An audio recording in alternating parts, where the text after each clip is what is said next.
마지막으로 이제 네 번째 말씀을 생각을 하려 합니다. 이제 이 다섯 번째 제접이 쏟아지자 흑암의 고통이 임하게 된 것입니다. 출애굽기를 한번 볼까요? 20장 21절에 여호와께서 모세에게 이르시되 하늘에 향하여 내 손을 내밀어 애굽 땅 위에 흑암이 있게 하라. 곧 더듬을 만한 흑암이니라. 이렇게 말합니다. 이것은 열 재앙 중에 아홉 번째 재앙입니다. 흑암의 권세. 온 세상이 어두워져 버리는. 거기는 온 세상이라고 하는 것은 애굽만을 얘기하는 겁니다. 온 세상 지금 근데 이제 얘는 그렇지 않다는 거예요. 그 지역적인 그 흑암만 있는 게 아니라 온 우주가 해가 빛을 잃어버린다는 그런 얘기가 되는 겁니다. 그래서 그 흑암 속에서 사람들은 자기 해를 깨물 만큼 심한 고통을 당했다라고 얘기를 합니다. 이런 심한 고통을 받는 사람들 중에는 악한 권세를 가진 자를 비롯해서 그 권세를 추종하는 자들도 많이 있습니다. 권세를 추종하잖아요. 거짓 선지자에게 현혹되어서 넘어가는 자들은 물론이오니와 거기에 빌붙어 가지고 하나님과는 전혀 딴판인 세상에서 살아가는 그런 사람들, 권력에 치우쳐서 얼마나 요즘에 권력자들, 정치인들 보면은 참으로 안타까운 일들이 너무나 많이 벌어지고 있는 사실 속에서 그런데 거기를 또 따라가는 사람들이 또 얼마나 많습니까? 나는 그런 것을 보면서 사람은 권력에 취하는구나. 권력의 맛이라는 것은 엄청나게 우리가 잘라버릴 수 없는 그런 유혹이고 어려움이고 힘듦. 한번 권력을 잡은 사람은 놓지 않으려고 끝까지 버티는 것을 볼 수 있습니다. 그게 잘못된 생각입니다. 잘못된 생각인데 그런 것들을 가지려고 예를 쓰는 것을 볼 수 있어요.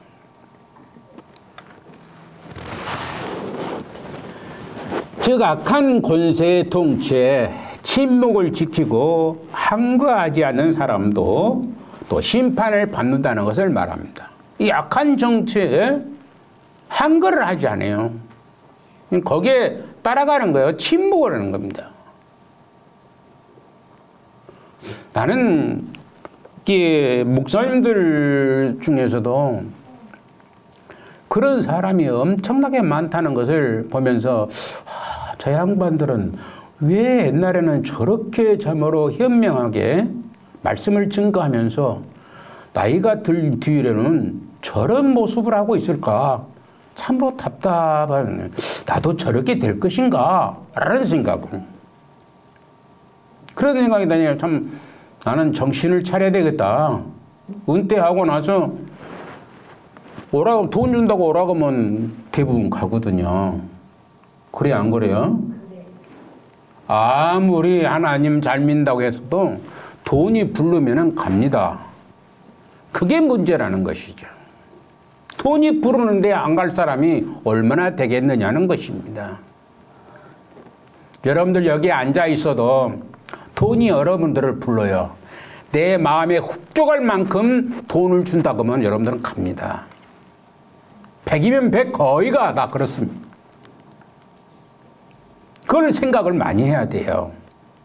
근데 돈 때문에 여러분들이 주일날도 예배당에 나오지 아니하고 자기 일을 하고 그런 일들이 얼마나 많이 있습니까? 돈이라는 것이 괴물입니다. 근데 그걸 추종하는 거예요. 반대하지 않는 것입니다. 우리는 돈이 많으면 많을수록 좋다고 분명히 말씀을 드렸습니다. 왜 돈을 여러분들에게 주시느냐? 저는 그렇습니다. 내게 주시려. 내가 우리 어르신들, 어른들 여러분들 이제 그만 일 좀 하십시오. 먹고 살만하니까 있는 것 좀 나누고 사십시오. 죽어보면은 그거 아무 쓸모 없습니다. 얼마 남지 않았는데 그거 또 지금도 벌고 있는 80이 넘었는데도 이런다고 못 나오고 이제는 못 나오고 있습니다. 그만두십시다 이제. 내가 그랬지. 이러기 때문에 못 나오는 거예요. 이러기 때문에, 일 때문에. 참으로 너무나 안타까운 마음인 거예요. 80이 넘었는데도 일하기 때문에, 70이 넘었는데도 일하기 때문에 하나님 앞에 나오지 못하고 있는 사람들. 일이라는 거. 일은 뭐 때문에 일을 해요? 거기서 뭐가 나오기 때문에? 돈이라는 것이 나오기 때문이냐. 목사들도 돈이 나오기 때문에 따라가고 막 거기 이상한 헛소리 하고 나와서 그러는 겁니다. 여러분들 유튜브를 안 보면은 모르겠지만 유튜브를 보면은 그런 목사들이 수도 없이 많습니다. 수도 없이 많아요. 옛날에는 잘 나갔던 사람들이 존경을 받았던 그런 사람들입니다. 근데 지금은 완전히 바뀌어져 버렸습니다. 완전히 바뀌어져 버린 사람들이 너무나 많아요. 답답할 때가 얼마나 많은지 참 신기할 정도로 그럴 정도가 되는 겁니다. 그래서 이렇게 이 권력은 물론이지만은 의인이 고난당하는 현실을 그냥 방조하는 백성들, 그 방조하는 사람이요, 뒷짐지고 있는 사람들에게도 심판의 형벌은 여전하다는 것을 말하고 있습니다. 우리가 마지막으로 주목해 볼 것은 하나님은 참으로 오래 참으시며 노하시기를 더디하시는 분이시라는 사실을 알으셔야 됩니다. 오래도록 참으신 거예요. 그렇기 때문에 한 번에 확 쏟아버리면은 좋을 텐데 그러지 아니하시고 조금씩 이렇게 첫째 나팔, 둘째 나팔, 또 뭐 첫째인, 둘째인, 일곱째인, 그리고 또 그런 얘기를 계속해서 이렇게 뭐더라고 그러느냐. 오래 참으시고 있는 것이다 이 말입니다. 오래 참으시고 있어요. 뭐더라고 오래 참으신다고? 응? 회개하라고. 따라합시다. 회개하자. 회개하라고 참으시고 있는 것입니다. 오랫도록 그런 것을 보여주시면서 참으시고 있는 것이다 이 말입니다. 하나님께서는 마지막 심판 때에도 단번에 그래서 심판을 멸하시지 아니하시고 여러 차례 회개의 기회를 제공하시고 있는 것입니다. 그럼에도 불구하고 이 다섯째 대접의 재앙이 임하였을 때도 사람들이 회개하지 아니하고 오히려 하나님을 대전한 것을 요한 사도는 목격을 하고 있는 것입니다. 예레미야서를 한번 보겠습니다. 여호와여 주의 눈이 진리를 찾지 아니하시나이까. 주께서 그를 치르셨을지라도 그들의 아픈 줄을 알지 못하면 그들을 멸하실지라도 그들이 징계를 받지 아니하고 그들의 얼굴을 바위보다 굳게 하여 돌아오기를 싫어함으로. 징계를 받는데도 오히려 얼굴을 두껍게 가지고 돌아오지 않는다는 것이에요. 엄청난 고통을 당하니 이스라엘 백성들이 바벨론으로 끌려가기 전에 엄청나게 고통을 당했습니다. 그럼에도 불구하고 돌아오지 않습니다. 많은 사람들이 끌려갔습니다. 왕은 두 눈이 뽑혀가면서 이제 철고랑에 채워가지고 이제 갈 수밖에 없는 그런 상황이었습니다. 그럼에도 돌아서지 않는 사람들이 있었다 이런 얘기입니다. 그래서 예레미야를 우리는 눈물의 선지자라고 얘기를 합니다. 그걸 보니까 너무나 눈물이 나고 안타깝고 정말로 괴롭고 힘들었던 것입니다. 그 말씀을 전해야 된 그 선지자인 예레미야도 이스라엘이 자기 나라가 망한다는데 좋아할 사람이 누가 있습니까? 만약 김홍선 목사가 우리 대한민국 얼마 있지 않으면 망해버린다 그러면은 어떻게 되겠습니까? 좋아할 사람이 있어요 없어요? 없습니다. 근데 예레미야는 하나님의 음성을 듣고 그걸 전하는 것입니다. 실제로 그렇게 되어버리고 말아버린 거예요. 뭐다라고 그렇게 전하는 것이냐? 돌아서라는 얘기입니다. 회개하라는 얘기입니다. 그런데 그러지 않냐고 계속 버티고 있는 것입니다. 자기 하는 일이 옳도다라고 얘기하고 있는 것입니다.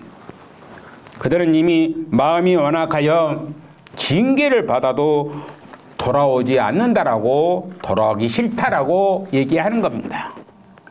이사야서를 보면은 이렇게 말합니다. 같이 합시다. 너희가 어찌하여 매를 더 맞으려고 폐역을 거듭하느냐. 온 머리는 병들었고 온 마음은 피곤하였으며 라고 말합니다. 이사야는 매를 더 맞으려고 너희들이 지금 무엇하고 있느냐 이 말입니다. 매를 더 맞으려고 기어이 버티는 의미입니다. 기어이 버티겠다는 얘기입니다. 그래서 머리는 병들었고 온 마음은 피곤해서 견디지 못하면서도 돌아서질 않는 것입니다.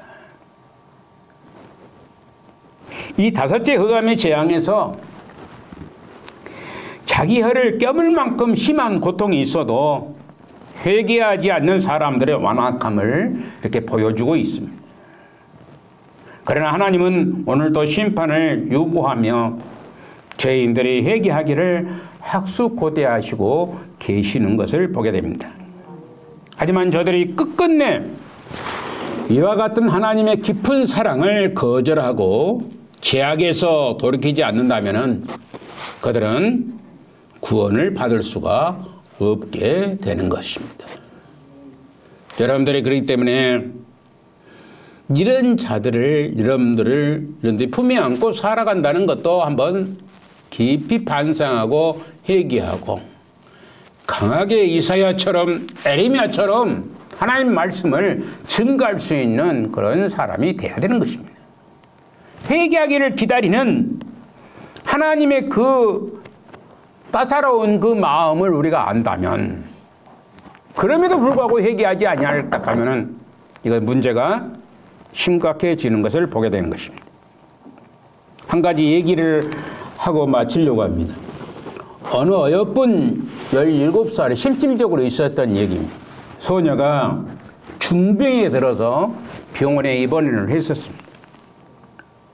의사는 그 소녀를 위해서 아주 좋은 약을 조제하여서 간호사에게 날마다 시간을 정해서 먹게 하였습니다. 다른 사람도 그와 똑같은 병을 고친 경험이 있는 이 의사는 자신 있게 그 약을 복용하도록 그렇게 했었습니다. 그런데 그 소녀의 몸은 날마다 허약해지고 병은 더욱 악화되어 마침내 죽고 말았습니다. 마침내 죽고 말았습니다. 그 후에 입원실을 청소하는 사람이 침대 밑에를 청소하는 소복이 쌓여있는 것을 보고, 소복이 쌓여있는 것입니다. 그 약을 담당 의사에게 갖다 드렸어요. 소복이 그 약을 먹지 않고 쌓여놓고만 있었던 것입니다. 먹으면 분명히 살게 되는데 먹지 않고 죽게 된. 그래서 그때야 담당 의사는 그 소녀가 죽은 이유가 무엇인지를 알게 되었다는 것이죠. 그것은 불순종이 낳은 것이라는 사실을 우리가 알아야 될 것입니다. 의사의 말을 듣지 않았다는 것이죠. 살려고 하는 그 의지도 없었다는 것입니다.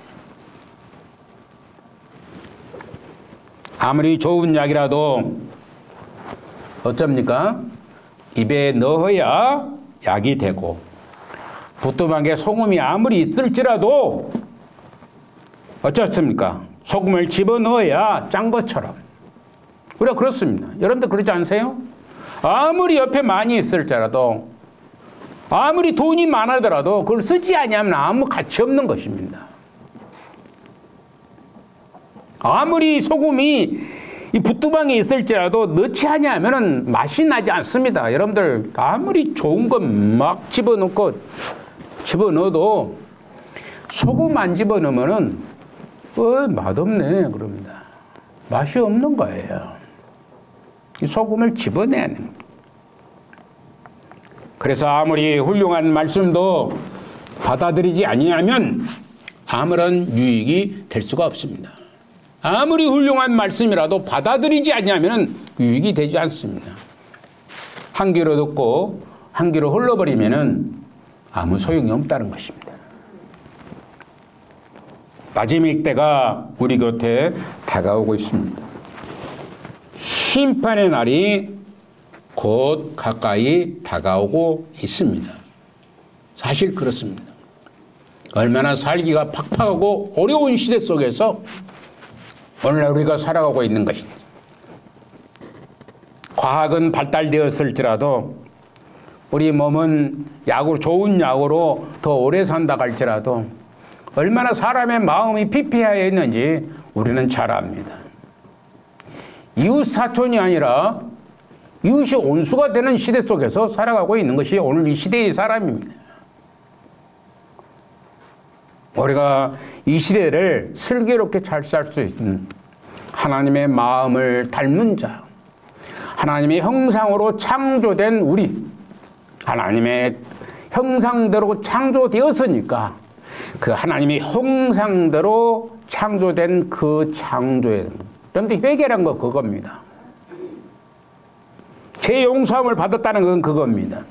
우리가 구원을 받았다는 것은 뭡니까?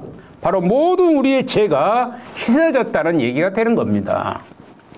여러분들 안에 있는 모든 죄가 다 씻어지게 된 것입니다. 깨끗하게 씻어졌는데 왜 아직도 하나님이 형상을 닮은 자로서의 삶을 살지 못하고 있는 것인가? 한번 깊이 자신을 연구해 봐야 될 줄 압니다. 내가 어떻게 살고 있는 것인가? 내가 지금 살고 있는 것이 과연 하나님의 말씀에 순종하며 살고 있는 사람인가?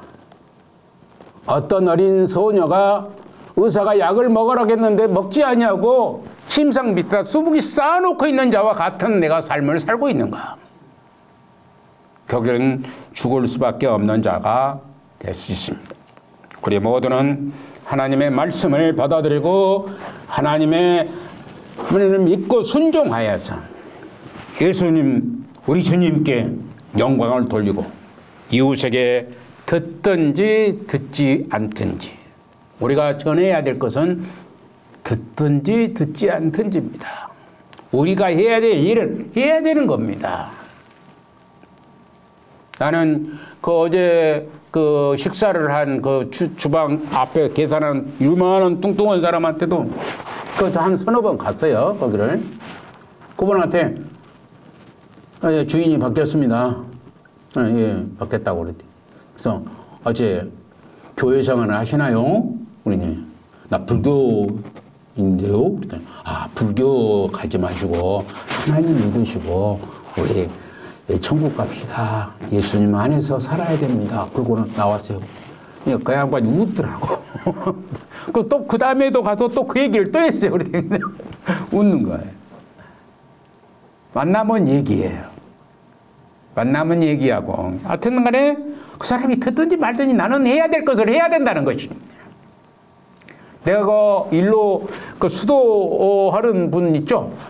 그분도 내가 매번 만납니다. 매번 만날 때마다 교회 나오십시오. 우리 찬송가도 잘합니다. 그 양반. 찬송가도 잘하고 하나님 말씀을 많이 알아요. 근데 교회는 안 다닙니다. 알 거 다 알면서 왜 안 나오시냐 그러면 나야 하나님 믿어라. 하나님 믿는다는 겁니다. 그런 신앙관은 하나님이 기뻐하지 않는 신앙관입니다. 우리가 듣든지 아니 듣든지 우리의 책임은 우리가 해야 됩니다. 그리고 우리가 전파심으로 마지막 대접의 심판에 철저한 준비를 다 하실 수 있기를 주님의 이름으로 축원을 드립니다.